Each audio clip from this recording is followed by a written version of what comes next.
All right, thank you for joining us today. Still on the journey of evaluating limits, and finally, we are at the trig aspect. Now, how am I going to find a limit of a trig function? Right now, we know how to do for polynomial function. I know how to go through when I have a rational function, right? And I know how to go with a rational function and a radical function, which I need to know how to also go with a trig function. So a trig function can be in the form of a polynomial function. How we are going to do it? We do direct substitution. We are done, right? It can be also of the form of the the the rational function, right? So now let's jump right in to see how we can also apply limit on trig functions. So a couple of things that I want to share. Now, this is a theorem that you need to know. If I want to find limit of a function like this, sine x divided by x, as x is approaching 0, then we are saying that it's equal to what? 1. It's a theorem. You need to learn this. Limit as x is approaching 0, sine x over x is equal to 1. Or when I bring the x up and then the sign down, it's also equal to 1, which is right here, right? The same thing goes with tan. If limit as x is approaching 0 of tan x divided by x is also equal to 1. And when I change them, it's also equal to what? 1. The same thing here. But here, sine as x is approaching 0 of cos s over x is not 1 or 0, but rather limit as x is approaching 0, 1 minus cos s divided by x is equal to what? 0. So that's what you need to know. Now, I will show you some trick here. Now, what is the trick here? Now, the trick is that if I have a limit here, for me to say it's equal to 1, then I don't touch the 1 in the bracket here or in the parentheses here. That is the angle. So as soon as we are shifting our mind from polynomial function, rational function to trig function, we are shifting our minds to what? Angles, right? Anytime that anything that we see in the parentheses with sine, cos, tangent, cotangent, secant, they are all angles and we don't touch them, right? So now for us to do this, I'll take an example for you to understand. So we will look at limit as s is approaching 0 of sine of, let's say, 2x divided by x. Now the question is, can we say that this is equal to 1? Can we say that this is equal to 1? No, we cannot say that it is equal to 1. Why? Because from the theorem, the 1 here, that is the angle, is the same as the 1 at the denominator, right? And then somebody will be like, okay, then let's send these two out here. That is the thing that I was trying to explain. This is an angle. You cannot touch it. You cannot do anything to that. The only thing that you can do here is you can make sure that the 1 at the denominator here is the same as the 1 in the parentheses there. So only thing that we can do is to adjust 2 here. But when I adjust the 2 here, I've changed the question. So what can we do? That's the thing that we need to figure out. So we are going to figure it out together. So now we can see that I need to put 2 here. Now, if I need to put 2 here to make sure that this is the same as this, then what can I do to these 2? Then I can also put another 2 here so that 2 can cancel 2. So it's like the idea of me multiplying the function by what? 1, like this times 1. So now this is what we are going to do. We are going to pick limit x is approaching 0, sine of 2x divided by x times, now because I need 2, I'm going to use 2. So always what you need is what you are going to use. So I'm going to have 2 divided by 2. This is times. Then I'll multiply. Now I don't need 2 on the top, as we knew, limit of a constant. If I pick limit of this constant, I'll get the constant. And I don't need the 2 at the top. All I need is 2 at the down so that it can perform the magic of combining this and this. So what I'm going to do is, this is going to be, I'll pick these two right here behind this. So I'm going to have limit x is approaching 0, right? Then I'll have sine 2x divided by, then I'll multiply this x to this 2. So I'm going to have 2x. So now you can see that the one in the angle here is the same as what is here. So we can automatically say this is equal to what? 1. So if this is equal to 1, then we are going to have 2 times 1, which is going to give us 2. Very nice. So that is the keynote that you need to remember. You need to remember that anytime I'm dealing with this, I cannot touch the angle. I cannot touch it. The only manipulation that can happen is at the denominator. We will take more examples on this for you to appreciate it, for you to understand it more, right? So that is the idea, and it goes for the same thing for this and that, right? Now we can do some couple of proof, but the video is going to be long. As I promised, my videos are not going to be long, but I'll make this one long because I need to do a couple of proof in here before we can continue using them. Now I'm not going to prove this. Those that they are using my book, do you have the proof in? Oh, no, I don't have the book proof in my book. I think I have in one of my PowerPoint. Maybe I will just do one video by proving this for you guys, but it's going to be long. So what I'm going to do is I'm assuming that this theorem is true, then I'm going to use to prove this guy and prove this guy. Then I think we can talk about the original idea of final limit of a trig functions, and then we are done with evaluating limit. So now let's start with, we are assuming that this is true, right? So now let's prove that this is equal to 1. Now when you finish, you can go through and check if this is also equal to 1. When you are done and you are sure of your answer, you can just, in the comment section, you can just paste your solution there. Very nice. I'll just go through for you. So now let's check. Now limit x is approaching 0, tan x divided by x. Now what I need to share here is that maybe if you have not taken calculus before and this is your first time, I've not gotten to the derivative aspect, or I've not shown you. Now tan, we can write tangent as sine over cos, right? So note that tangent of x is the same as sine of x divided by cos of x. We are going to use it a lot when we are talking about derivatives. We are going to use them a lot. So now what are we going to do here?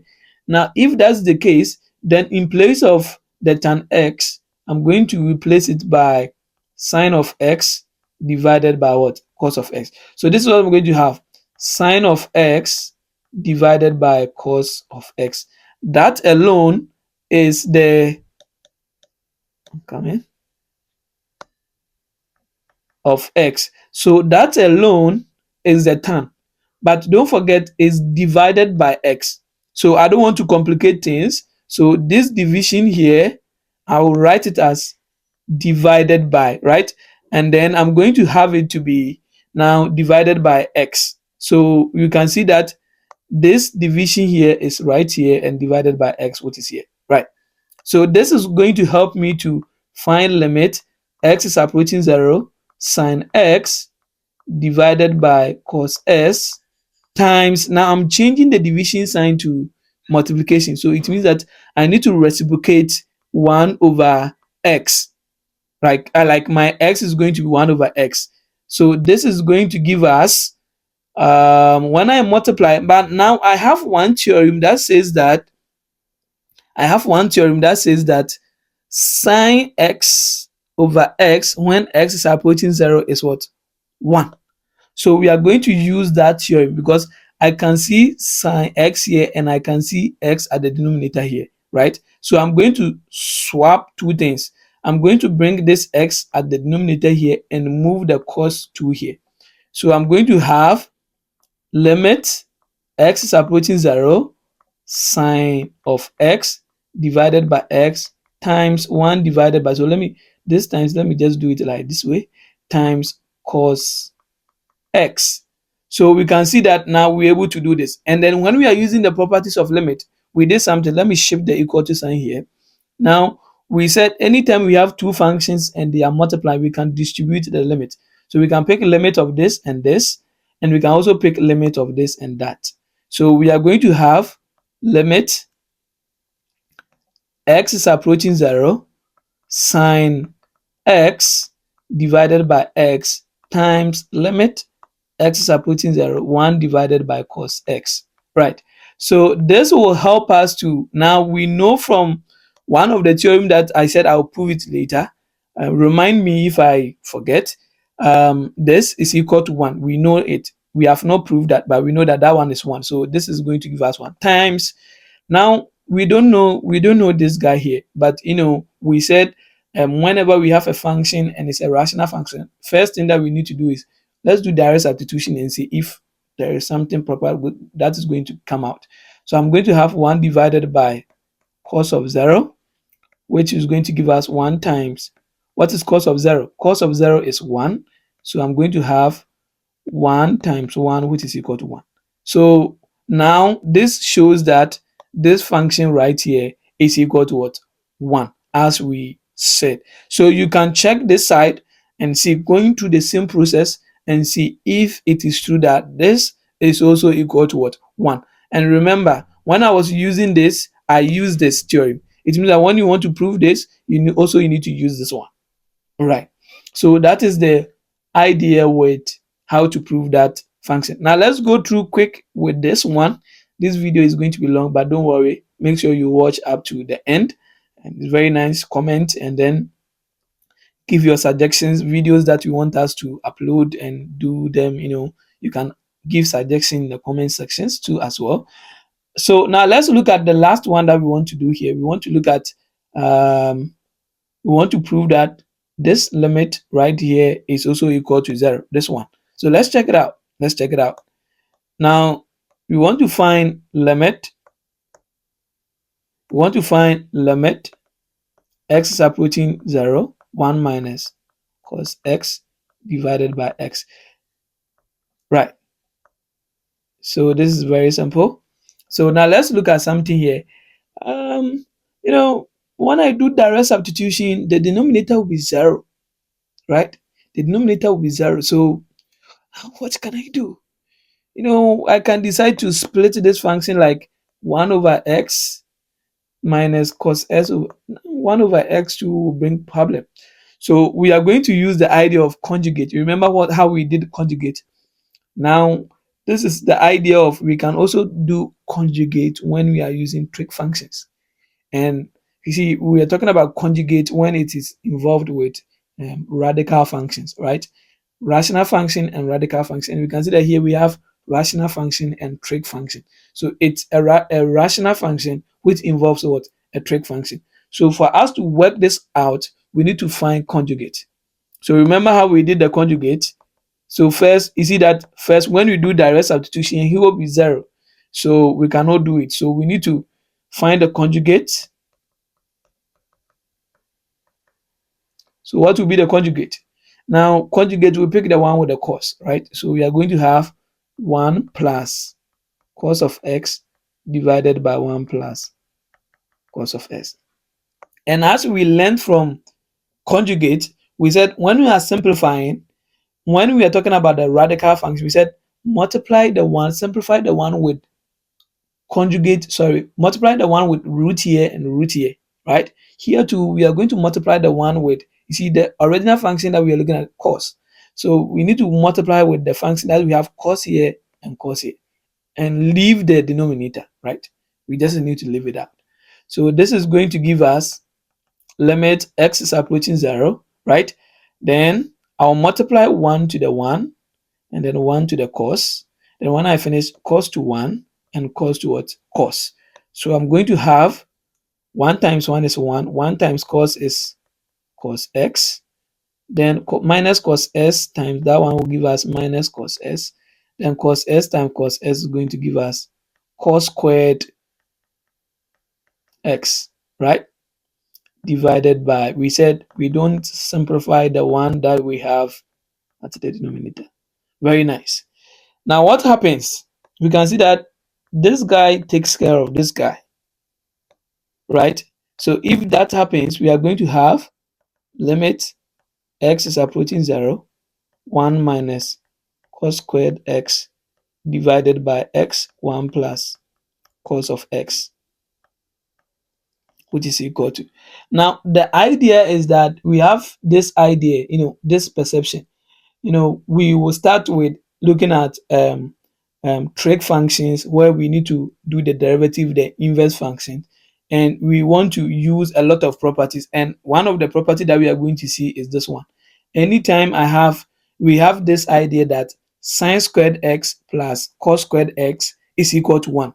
It means that when I move the cos to the other side and I have 1 minus cos squared x, then it should be equal to sine squared x.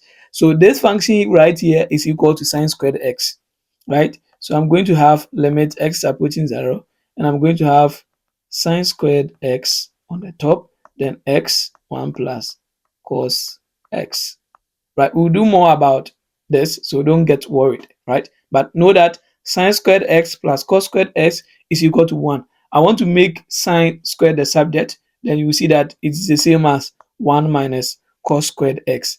So now what can we do again? Oh, now we can see that we can divide this function. Like if we have something squared, x squared. If I have x squared is the same as x times x, right? So if I have sine squared x, I can write it as sine x times sine x divided by this times 1 plus. Good. Now we have a theorem that says that this guy, when limit is approaching 0, is equal to 1. Limit is approaching 0. I can see sine here, I can see x here. So what I'm going to do is I'm going to separate them, right? Don't forget, this is multiplication, this is also multiplication. There's multiplication here. So this is going to give us limit x is approaching 0. We are going to have sine of x divided by x times sine of x divided by 1 plus cos of x. Ooh. Then we use the limit property, which says that when two functions are multiplying, we can pick limit of the first function, then limit of the second function. So let's do that. Limit x is approaching 0, sine x divided by x times limit x is approaching 0, sine x divided by 1 plus cos x. Good. Now we know from our theorem that this guy right here is 1. It's 1 times. Now we have a rational function here, right? Rational function. We know the process. Plug in.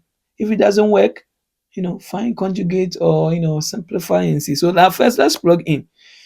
When I plug in, I have sine of 0 divided by 1 plus cos of 0.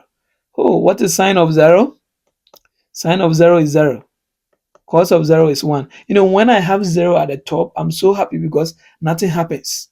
So this is going to be 1 times 0 divided by 2, which is the same as 1 times 0, and this is going to give us 0, which we have it right here. So that is the idea of the proof that we need to go through to check through if this is true, this is also true. I'll do separate video on this maybe later, right? So that is the idea. Master the process, right? So I think I'll do last 10, and then this video has been so long, but I'm sure it's very useful. The informations are very useful. So let me do last one. I don't want to do video on talking about limit of a trig function again. So let me finish it up by doing this last one, and then we go. So now let's look at this. Now we are looking at taking a limit of a trig function.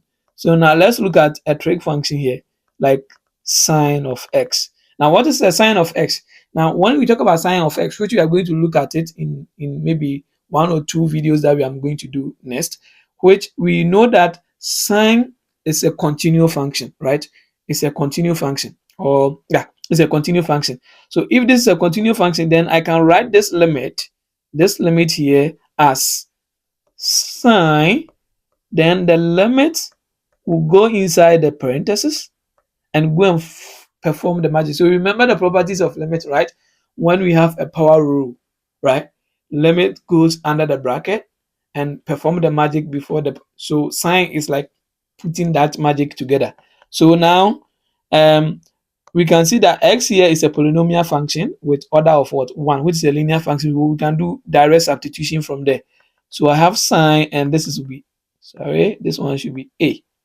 So that is how it is. So it's a continuous function. So anytime I see a function like sine, right, and any function here is a polynomial function, I just need to do direct substitution. So this one, if I just want to solve this one, since this guy here is a polynomial function, how? I just need to do direct substitution and I'm just done. That's all. So when we are talking about trig functions too, you need to remember the idea of a polynomial function, a rational function, right? The same goes with cos. Cos is also a continuous function. Cos is also a continuous function. So cos of x is actually going to give us cos of a. Why? Because this x here is just let me say a polynomial function, right? So example, if I want to take limit x is approaching, let's say 2 of sine of x squared plus 1. No, what is inside the bracket here is a polynomial function, right?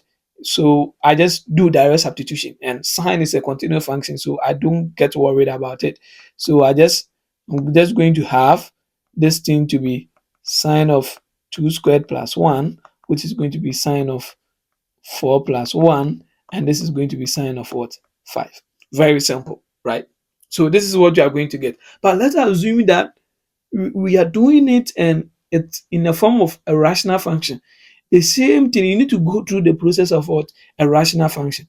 But before I end this video, I need to talk about, now what if I want to talk about limit as x is approaching, let's say, a of tan x. What is the limit as x is approaching tan x? And I think in this video I made mention that tan x can be written as sine x over cos x. So let's do that and use the properties of limit to do that, right? So this is the same as limit x is approaching a sine x divided by cos x, which is very nice. So now let's look at what we can do. We said they are continuous functions, so we can just do direct substitution. So let's do the direct substitution.